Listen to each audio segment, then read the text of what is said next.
Hello everyone, I welcome you all to life Alchemy.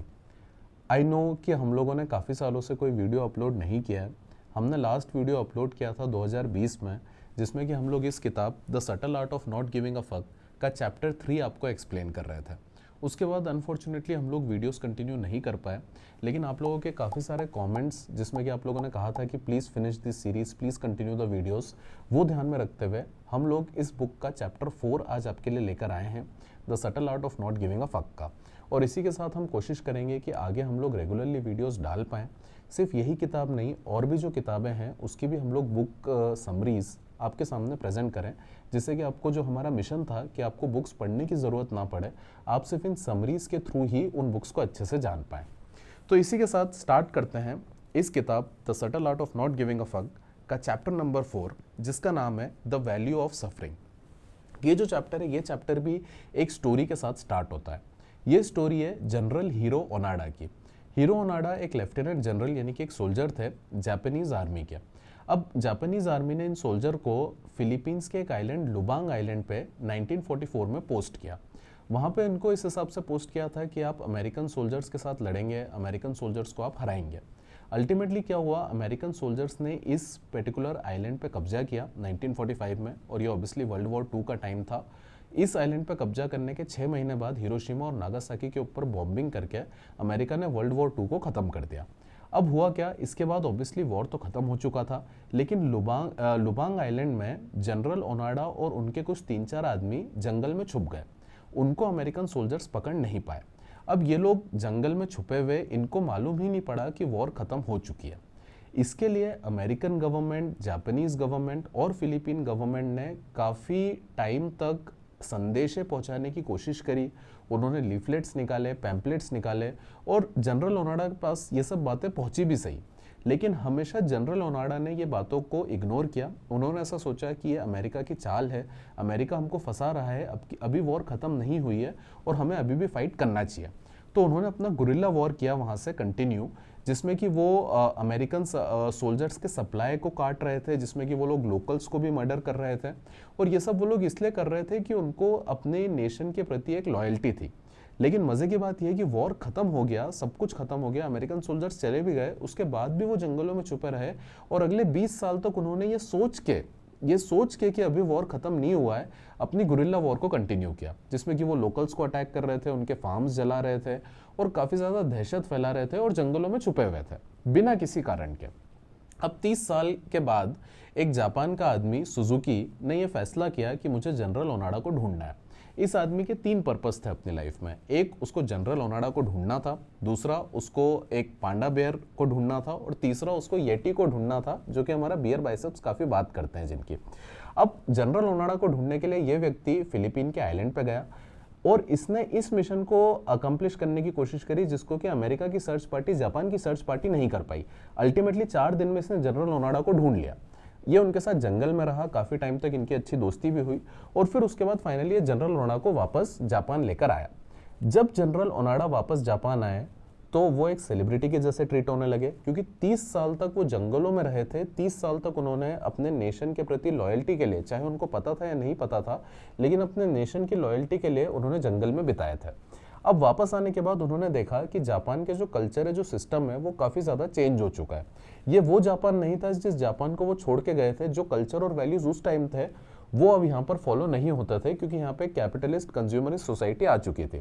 ये देख के उनको काफ़ी ख़राब लगा। उनको ऐसा लगा कि उनकी जो 30 साल का स्ट्रगल था वो पूरी तरह से वेस्ट हो गया, और अल्टीमेटली वो जापान छोड़ के ब्राज़ील शिफ्ट हो गए और ब्राज़ील में उन्होंने अपनी बची हुई ज़िंदगी निकाली। अब मज़े की बात यह है कि जनरल ओनाडा ये कहते हैं कि वो जो 30 साल जब वो जंगल में रहे, जबकि उनके पास खाने के लिए भी कुछ ढंग से नहीं था, वो इंसेक्ट्स को कभी खाते थे, कभी लीव्स को खाते थे, और इस तरह से अपनी ज़िंदगी बिताते थे। वो लाइफ उनकी ज़्यादा सेटिस्फाइंग थी कंपेयर टू जब वो वापस जापान आए और एक सेलिब्रिटी के जैसे ट्रीट हुए। सब कुछ उनकी ज़िंदगी में अच्छा था, लेकिन उनकी जो वैल्यू थी, जो उनकी कोर वैल्यू थी, लॉयल्टी टू नेशन, क्योंकि वो उसको फुलफिल नहीं कर पाए वापस जापान आके, तो इसलिए वो डिस्क्राइब करते हैं कि वो उनके लिए वर्स्ट एक्सपीरियंस था, जबकि पहले उनके लिए ज़्यादा अच्छा एक्सपीरियंस था। इस कहानी से मार्क मैनसन ये बताते हैं द वैल्यू ऑफ सफरिंग। आपको ये चूज़ करना है कि कौन सी सफरिंग आप करना चाहते हैं, क्योंकि अगर आप ये चूज़ कर लेंगे कि कौन सी सफरिंग आप करना चाहते हैं तो आपकी लाइफ ऑटोमेटिकली अच्छी हो जाएगी। सफरिंग को आपको अवॉइड करने की ज़रूरत नहीं है। इसके बाद हम चलते हैं इस बुक के सेकेंड पार्ट पे, जिसका नाम है द सेल्फ अवेयरनेस ओनियन। अब सेल्फ अवेयरनेस ओनियन यानी कि सेल्फ अवेयरनेस का प्याज। तो होता क्या है कि जब आप सेल्फ अवेयरनेस यानी कि खुद के बारे में जानना शुरू करते हैं तो वो आप लेयर्स में जानते हैं। पहली जो लेयर होती है वो होती है अपने इमोशंस को आइडेंटिफाई करना। पहली लेयर में आप ये पता करते हैं कि मुझे जो इमोशन है वो क्यों फील हो रहा है, क्या फील हो रहा है। तो जैसे कि फॉर एग्जांपल अगर मुझे गुस्सा आ रहा है तो क्या मैं ये बता पा रहा हूँ कि मुझे गुस्सा आ रहा है। अगर मुझे खुशी हो रही है तो मैं बता पा रहा हूँ कि हाँ इस चीज़ के कारण मुझे खुशी हो रही है। या अगर मुझे किसी चीज़ से मोटिवेशनल फील हो रहा है तो मैं बता पा रहा हूँ कि ये चीज़ इस तरह से हुई, इस कारण से मुझे अभी मोटिवेशनल फील हो रहा है। बहुत सारे लोग ये फर्स्ट लेयर तक भी नहीं जा पाते जिसमें कि वो आइडेंटिफाई भी नहीं कर पाते कि उनको कोई इमोशन फील हो रहा है। वो उसको यूजुअली सप्रेस करते हैं या फिर वो उसको कहीं बैक ऑफ द माइंड अपने रखते हैं। तो पहला लेयर है अपने इमोशंस को आइडेंटिफाई करना। फिर इस प्याज का, इस ऑनियन का जो दूसरा लेयर है वो है ये आइडेंटिफाई करना कि मुझे ये इमोशन क्यों फील हो रहा है, why am I feeling this particular emotion. अब ये एक टाइम कंज्यूमिंग चीज़ रहती है। इसमें हो सकता है आपको काफ़ी ज़्यादा एफर्ट डालना पड़े, अपने साथ बैठना पड़े और ये डिफाइन करना पड़े कि अच्छा मुझे गुस्सा शायद इसलिए आ रहा है क्योंकि मैं मेरा गोल अचीव नहीं कर पा रहा हूँ और उस कारण से मैं किसी और के ऊपर गुस्सा निकाल रहा हूँ, किसी और तरीके से मेरा गुस्सा बाहर आ रहा है। तो ये इसकी सेकेंड स्टेज है। अब इसके बाद एक स्टेज और है, थर्ड स्टेज अपने इमोशंस के अंदर डाइव इन करने की ये होती है कि अगर मुझे गुस्सा इस कारण से भी आ रहा है कि मैं अपना गोल अचीव नहीं कर पाया, तो ये डिसाइड करना फिर कि वो गोल मेरे लिए इतना इंपॉर्टेंट क्यों है। यानी कि एक और वाई वाले लेयर में जाना और ये समझना कि किन वैल्यूज के कारण, किन मैट्रिक्स के कारण मुझे कोई भी इमोशन फील होता है। तो सेल्फ अवेयरनेस ओनियन से मार्क मैनसन ये बताना चाहते हैं कि जितना ज़्यादा आप इसको छीलते जाएंगे, जितना ज़्यादा आप इसको पील करते जाएंगे, हो सकता है उतना ज़्यादा आपको रोना है, लेकिन ये करना बहुत ज़्यादा ज़रूरी है, ये एक्सरसाइज करना बहुत ज़्यादा ज़रूरी है, क्योंकि इससे आपको अंडरलाइंग वैल्यूज समझ में आएंगे, अंडरलाइंग मैट्रिक्स समझ में आएंगे, जिससे कि आप अपने सक्सेस या फेलियर को डिफाइन करते हैं। और इस सेक्शन में एक बहुत अच्छा कोट मार्क मैनसन लिखते हैं, our values determine nature of our problems and nature of our problems define quality of our lifes. यानी कि हमारे वैल्यूज ये डिफाइन करते हैं कि किस तरह के प्रॉब्लम को हम फेस कर रहे हैं और फिर वो प्रॉब्लम्स को सॉल्व करना ये डिफाइन करता है कि हम लोग कितनी सेटिस्फाइंग लाइफ्स जी रहे हैं। इसके बाद चलते हैं third section of this book पे, जिसका नाम है रॉक स्टार प्रॉब्लम्स। अब इसमें एक रॉक स्टार की कहानी है। एक रॉक स्टार था 1982 अमेरिका में, जिसका कि एक रॉक बैंड था, उसको उस रॉक बैंड में से निकाल दिया गया। अब जब उसको उस रॉक बैंड में से निकाल दिया गया तो वो काफ़ी हताश हुआ, काफ़ी निराश हुआ। लेकिन जब वो बस से अपने घर जा रहा था, अपने होम टाउन जा रहा था, तब उसने एक फैसला किया। उसने ये डिसाइड किया कि मैं इस दुनिया का सबसे बड़ा रॉक स्टार बन के दिखाऊंगा और ये जो रॉक बैंड जिसने मुझे निकाला है, इस रॉक बैंड से ज़्यादा रिकॉर्ड्स में सेल करूंगा, इन रॉक बैंड के मेंबर से ज़्यादा फेमस होकर मैं दिखाऊंगा। ये सोच के वो अपने घर गया, उसने अपना खुद का एक रॉक बैंड फॉर्म किया। धीरे धीरे काफ़ी वो लोग ग्रो भी हुए और अल्टीमेटली वो इतना ग्रो हो गई कि 25 मिलियन रिकॉर्ड्स उन्होंने पूरे अमेरिका में सेल किए, जो कि काफ़ी सक्सेसफुल करियर आप मान सकते हैं किसी भी रॉक स्टार का रहा होगा। इस रॉक स्टार का नाम था डेव म्यूस्टेन और इसके बैंड का नाम था मेगाडेथ। लेकिन अब इंटरेस्टिंग बात यह है कि जिस रॉक बैंड को इसने छोड़ा था वो रॉक बैंड था मेटालिका। अब मेटालिका जो है उसने 180 मिलियन रिकॉर्ड्स बेचे और वो one of the most successful bands of America था। तो हुआ क्या कि एक इंटरव्यू में डेव म्यूस्टेन ने एडमिट किया 2003 में कि despite being so successful, despite having sold 25 million records and despite having toured the entire world, he felt like a failure. उनको ऐसा फील होता था कि यार मैंने जो सोचा था ना, जिस मैट्रिक से मैंने डिफाइन किया था कि आगे पीछे मुझे मेटालिका से, जिस बैंड से मुझे निकाला गया है, उस बैंड से मुझे ज़्यादा रिकॉर्ड्स बेचने हैं, वो मैं मेरे लाइफ में अचीव नहीं कर पाया। और वो अचीव नहीं करने के कारण despite being successful he always felt like a failure. अब मैं आपको एक स्टोरी और बताता हूं जो मार्क मैनसन इसमें एक्सप्लेन करते हैं। ये स्टोरी भी एक बैंड मेंबर की है। ये स्टोरी भी एक ऐसे बैंड मेंबर की है जिनको कि अपने बैंड से निकाला गया था। लिवरपूल इंग्लैंड का ये बैंड था और ये बैंड का नाम आप सब ने सुना होगा। इस बैंड का नाम था बीटल्स। बीटल्स से एक बहुत अच्छे बैंड मेंबर जो कि काफ़ी सही तरीके से अपनी लाइफ जीते थे, काफ़ी सोफिस्टिकेटेड थे, काफ़ी ज़्यादा टैलेंटेड भी थे, उनको उनके मैनेजर से प्रेशर डलवा के बाकी 3 मेंबर्स ने निकलवा दिया। निकलवाने के बाद अगेन इनकी भी सेम हालत हुई। ये काफ़ी ज़्यादा डिप्रेशन में गए, काफ़ी ज़्यादा ड्रिंक करने लग गए और इनकी लाइफ काइंड ऑफ एक पूरी तरह से वेस्ट की तरफ जा रही थी। लेकिन कुछ समय बाद इन्होंने रियलाइज़ किया कि यार मुझे शादी करनी चाहिए, इनको एक अच्छी लड़की मिली, इन्होंने उससे शादी करी, इन्होंने अपने बच्चे पैदा करे और इन्होंने अपना लाइफ का ज़्यादा अटेंशन उस चीज़ पे फोकस किया जो कि फैमिली वैल्यूज़ थे, जो कि केयरिंग वाले वैल्यूज़ थे। और ऐसा करते करते इनका म्यूज़िक में भी वापस से एक इंटरेस्ट जागा, म्यूज़िक में भी इन्होंने छोटे छोटे गिग्स किए और अल्टीमेटली मरने से पहले इन्होंने कहा कि मुझे कोई रिग्रेट नहीं है अपनी लाइफ का, मैंने एक बहुत ही सेटिस्फाइंग लाइफ जी है, मैंने एक बहुत ही अच्छा रिलेशनशिप बिल्ड किया है, बहुत ही अच्छे बच्चों को रेस किया है और आगे पीछे मैंने अपना पैशन भी जो मुझे फॉलो करना था वो मैं आगे पीछे कर पाया। शायद मैं उतना फेम, उतना ग्लोरी अचीव नहीं कर पाया जितना बीटल्स ने किया, लेकिन फिर भी मैं अपनी लाइफ को एक सक्सेसफुल लाइफ मानता हूँ। ये दोनों स्टोरीज हमने क्यों आपको बताई या मार्क मेंसन ने क्यों बताई? क्योंकि इन दोनों स्टोरीज से मार्क मेंसन ये बताना चाहते हैं कि जिन मेट्रिक, जिन वैल्यूज से आप अपनी लाइफ डिफाइन करते हैं, वो मेट्रिक डिफाइन करती है कि आप अपनी लाइफ में कितने खुश और कितने पुअर रहेंगे। अब पहले केस में डेव म्यूस्टेन ने काफ़ी ज़्यादा सक्सेस हासिल करी। अगर आप और हम दूर से देखें तो 25 मिलियन रिकॉर्ड सेल करना, पूरे अमेरिका में टूर करना, काफ़ी अच्छा पैसा कमाना एक सक्सेसफुल लाइफ है।